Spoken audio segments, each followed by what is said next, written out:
Boom! And we're here.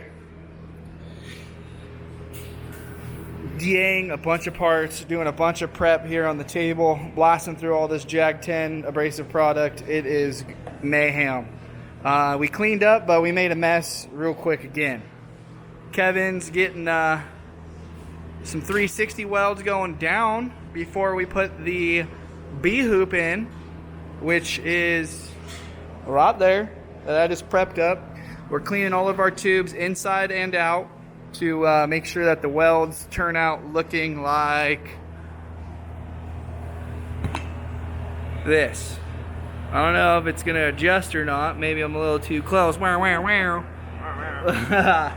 wow. But we're 360 welding every junction.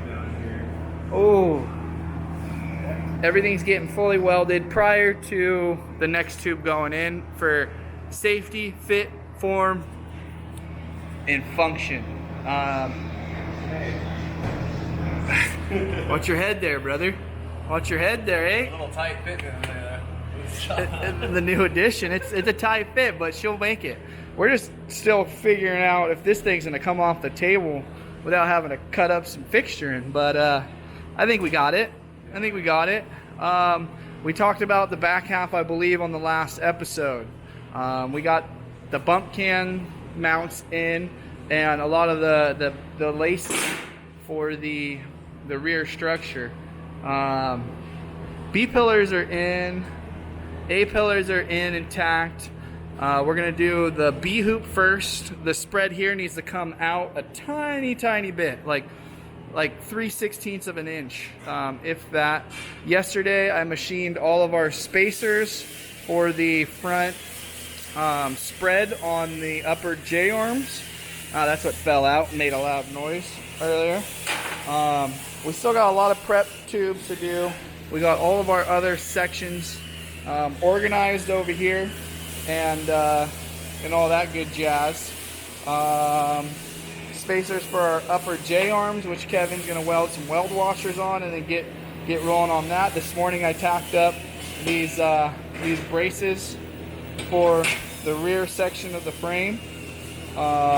Yesterday Kevin finished up welding on the bulkhead, the part that's gonna mount the steering, as well as start lining the front end. Sicky. That's no joke right there, bro. Yeah, we break this shit, we're up a creek, man. So these are gonna go right there.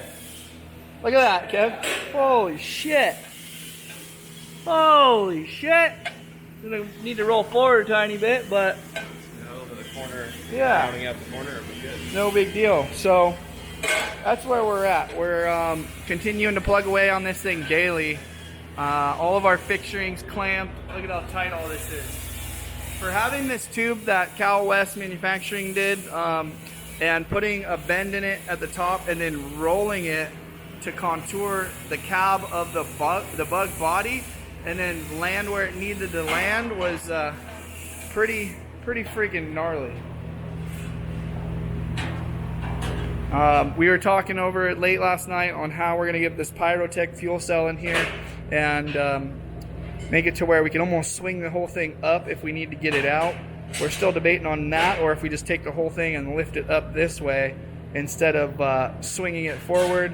Still yet to be determined until we actually get that thing and set it in there and start figuring all this back stuff. But we have all the tube cut for that. Just gonna take our time with that. You can see how much bracing we're putting where these rear pivots are. These rear pivots are gonna see a lot of load throughout the course of its life. There's also some other really cool gussets and stuff gonna go in there that we designed into the chassis. Hey Kevin, where did you set those other gussets for the rear pivot boxes? Let's show that. Oh yeah, I know you had it set out earlier. Yeah. Oh, we're about ready for them King shocks, baby. I'm gonna try and get shock mounts tacked up today after we get these A and B hoops in and some of the other Good, We good. got a tube that goes over to capture the nut. This wedges Wow. right in like that, and it's all welded up 360. It's a Yeah. nice little strength addition for the lower link mounts. Ties into the chassis a little bit better. Yeah. It spreads the load. On top of that, we have some overlays that are going to go over the entirety of the link pivot on the outside and pick up like weld washers. That's what the gap is right there. So Yeah, our overlay it's- slides we might into just that. weld up and Right it smooth. But yeah, it'll also cap this tube at the same time. Capture both pivots for a little extra strength. Then we got this guy. Almost didn't even see him. Dude, yeah, camo, bro. Camo, dog. Whoa! Where'd you go? Garrett with Corrosive Designs in the house. He's cranking away on this Tundra, doing a 4-link with a keeping the stock fuel cell and all that good jazz. But this is the update where we're at now for this next episode. We got a lot of the front bulkhead tubes all fit and finished and kind of in their position. You're stripping. So once Kevin finishes the lower half of the bulkhead where the lower pivots will go, we are going to start moving on to the front end. But today we're focused on the roof and all the lacing for the roof tubes, and then we're going to start working our way back forward. This is like day 5, 4.5, day 5, 4.5, something like that. Not all the complete welding, but it's On assembly, yeah. So a lot of the plate work is weeks of welding beforehand before we actually put it together. So yeah, a little bit of preparation goes a long way, and now it's going together like a breeze. we're jamming. Jeremiah, what's where this? you at? What's this? Whoa! Hey, got him! Got him!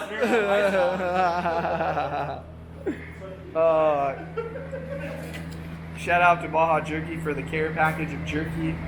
It's been my breakfast for the last 4 days. I need some more. Share, bro. I need some more. Dude, hey, that's because I'm starting earlier than you. Later than you. But yeah, so it's been pretty rad to watch this thing come to life and just the fit and finish, and it's no joke. It's a lot of work. Don't get me wrong, we're putting in 12-hour plus days, but we're making it happen. Wear your safety glasses. Yesterday I got a little something in my eye when I was just going a little too fast and didn't have my heat waves on. So heat wave, I'm keeping these things on religiously, even when I'm welding now, because that's when it actually happened when I was welding something, trying to prep something. Yeah. This little Miller, though, this little 220's been kicking ass. We've been using this for just everything and anything on both benches. We got it going down. West Air coming through with all the gases for us. They're hooking us up. If you guys are local to San Diego, West Air Gases has a Shreddy account that'll save you guys some solid cash on anything from welders to gas and all that good jazz. This AmeriBrade Sander has literally made this whole process so much faster. We smoked a couple belts already, but this bad girl for our miters we're using this and just coming through and just rolling the tube on this and getting a nice 45 for good fillet welds at junctions similar to this right here. That way we're getting good deep penetration and it's not just a butt weld, which is huge. So this thing with its notcher and all the different dies for it and the different belts for different abrasive needs, from the Scotch-Brite belts to the different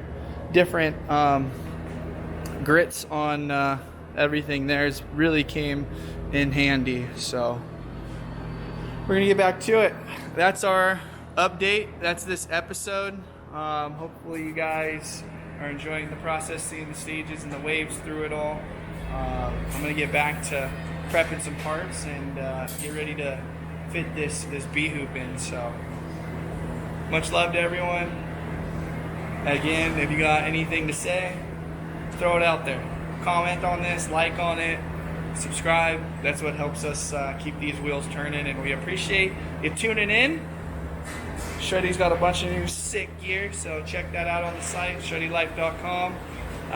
We're gonna let our actions speak louder than words today, and keep jamming away. So, yeah. Once again, much love. Shred till you're dead, and stay rad. Yeah. Yeah. Give me yeah. Louder, dog. Let's hear it. Yeah. Yeah. Give me one. Oh, oh.